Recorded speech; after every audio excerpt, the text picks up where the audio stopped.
So in typical leak fashion, this shoe leaks out, and I convince myself that I don't care for it all that much. Then all of a sudden somebody accidentally releases a shoe a little early, and what do? They get me every time, y'all. What's going on, everyone? Welcome back to the official WearTesters.com YouTube channel. My name is Jalik from WearTesters.com, and today we're taking a detailed look at the Jordan React Elevation. So no more Jordan Jumpman Diamond 2. As you can see on this retail pair, they have taken the name off of that back heel patch. And to be honest, weren't we all trying to figure out the correlation between the Jumpman Diamond in this pair? Not seeing a resemblance. Why not 02? Yeah, shout out to the internets. Jordan 14.5, maybe, shout out to Chris. But Jordan Jumpman Diamond, nah man, wasn't seeing it. But anyways, I don't know how that happened. I don't know whose idea it was to possibly name this that, but it is no longer named that. There you are, Jordan React Elevation. If you didn't see on the box, the retail price on these is $120. And as far as availability, as I said in the intro, it looks like they accidentally released them a little bit too early. So they have since been taken down off the retailer site that did display them. Not gonna put them out there either, but according to multiple release calendars that I've seen, it looks like these will be coming up on July 2nd. By the time this gets uploaded, it'll probably be a few days or so. I don't know if that's gonna stick. It's kind of funny keeping up with those release calendars. Sometimes things change at the very last minute. I don't even want to talk about all of the other releases starting in July. My pockets, man, my pockets. But anyways, I honestly wasn't all that interested in these when they first started to leak out. The colorways that leaked were just like some basic Team Bank colorways, so the shoe wasn't really doing it for me aesthetically. And not only that, but on paper they feature the same tech as what is in the Converse G4, which I have had for months now and still haven't gotten those out on the court yet, for obvious reasons, of course. So I was kind of wondering like how much different would these actually feel. And now that I have these in hand, not only am I a fan of this colorway, I know some of you said it's very Buzz Lightyear-esque. I honestly can't deny that. I kind of can't unsee it now that I've seen that, but I'm gonna roll with Joker on this one. And it's not so much just because of the colorway. The colorway does, obviously, the greens and the purples, and even this, whatever color this is. That all just reminds me of different variations of the Joker. In addition to that, some of the details of the shoe just remind me of a wingtip shoe. For whatever reason, when I think of the Joker, I always think of him wearing wingtip shoes. I don't even know if any of the Jokers have actually worn wingtip shoes, but in my mind they do. So so there's some elements of this shoe that remind me of that, specifically around the eyelets. Just the way the stitching is kind of curved around the eyelets reminds me of a wingtip shoe. Over on the midfoot panel, as well as the perforations on the midfoot panel, that also kind of makes me think of a wingtip. And then at the toe, of course, just the curvature of that fuse panel up there also makes me think of a wingtip shoe. It's not exactly the same, but I think y'all get what I'm saying. I say all that to say this colorway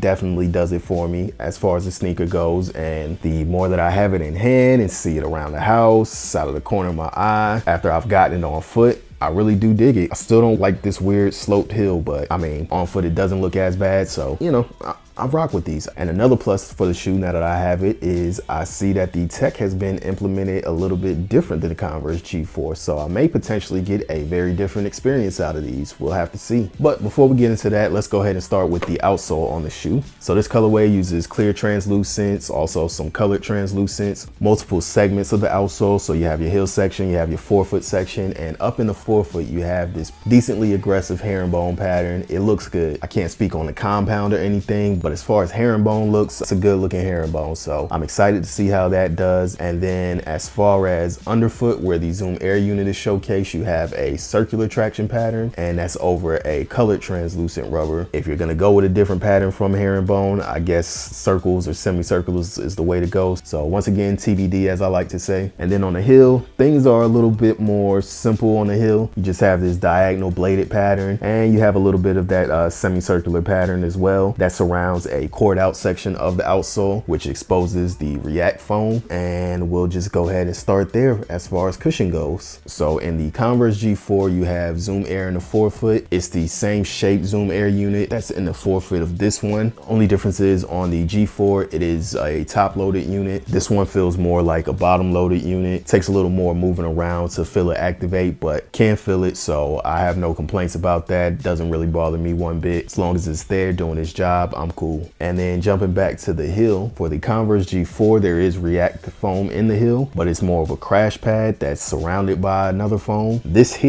entire heel is all React. Like, I wouldn't go as far as saying that they skimped out on the React in the G4, but compared to this, you get a lot more React in this guy. And not only do you get a lot more React, but the way that they have implemented it is also pretty interesting. So as you can see, you have the outsole rubber that is almost entirely caging the heel, but I'm gonna read off what's on the medial side of that caging. You can barely make it out, but it says contents, X14 React foam. X14 is just the code name for React, or component name, whatever you wanna call it. And then underneath that, it says 10mm partial bonding margin. So what this 10mm partial bonding margin is aside from where the outsole meets the midsole at the bottom of the shoe, the rubber caging is only coming in contact with the React foam up along the edges and then around the side, and that's at a 10mm thickness. So if you come up here, you have 10mm thick going up, 10mm thick going across, and once you get back to the shoe, 10mm going down, and then the rest just meets the foam there. So what makes that significant is outside of that 10mm margin, everything along the sides here where the caging is not actually in contact with the React foam. It leaves a gap or a pocket of air along the sides, and that just gives the React foam room to expand outwards upon impact or compression, which works in tandem with the cutout of the outsole, allowing the React foam to push downwards and basically do what it does, be React. So it has room to expand and then snap back into place. And I just thought that was an interesting thing for Nike or Jordan brand to do. Whoever designed that, kudos to you. It's a nice way to stabilize that portion of the midsole without sacrificing what the actual foam is meant to do. Good stuff. And then as far as the forefoot foam goes, not sure what it is exactly. Probably just a basic EVA, but it honestly, I mean, it's not too shabby. It doesn't feel quite as good as the React does in the heel, but still feels pretty bouncy in its own right. So we may have a good setup here. We'll have to see. Now, as far as the materials go, it's a $120 shoe, but most of that money is going into the cushion. So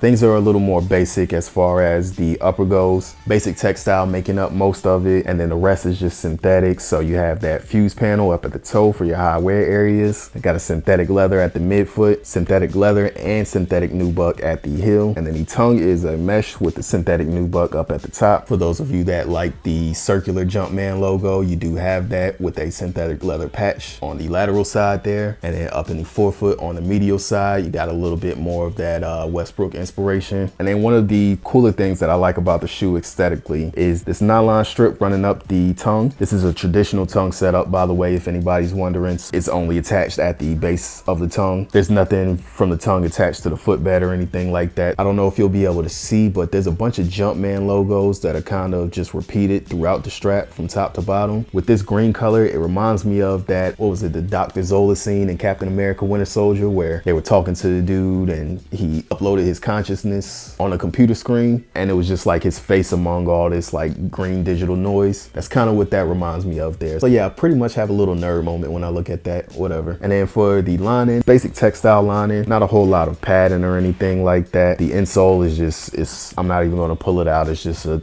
cheap thin insole. There is some sculpting and padding around the heel, but other than that, like, the shoe's not like heavily padded, but still feels pretty good on foot. So as far as fit goes, you can go true to size on it. If you are looking for a super snug fit or a super secure fit, you can go down a half size. That's what I did with this pair. I would just warn anyone that does go down a half size, the way that the toe slopes down here, that fuse panel is going to put some pressure down over the top of your foot. Just be prepared to exercise some patience if you do go down a half size. And for wide footers, I don't know, I'm leaning towards a half size up, again, just because of the way everything slopes down in the toe here. I can imagine a wider foot is just going to create more pressure over the top of the foot in the toe box, as well as this little seam at the base of the tongue. I can see that as a possible pain point for someone with a wider foot, so possibly a half size up for you guys. And then for support, you got a few things here. So I initially wondered if this little random rubber strip here did anything for torsional support, but once I took out the insole, there is a a small little torsional bar inside. I don't think that that does anything for torsional support, but it does help out with lateral support as well as the rest of the midsole. You actually sit pretty deep within the midsole here, so right at the top of the letters where it says Zoom, that's pretty much where your foot is sitting in the forefoot, maybe even a little lower than those letters. And then obviously you have that little wing piece that's coming up right next to the rubber strip. You also sit pretty deep within the heel section as well, so you get a pretty decent amount of court feel out of the shoe to go along with the forefoot response. From a stability perspective, I think everyone should be good on these. There is also a heel counter built in here. Doesn't feel too strong, doesn't feel too weak, just enough to get the job done, I'm thinking. And I think that's about it, y'all. Leave a comment down below if you think I missed anything. Thank you guys so much. I appreciate you. We appreciate all your support for WearTesters. And until the next one, my name is Lee,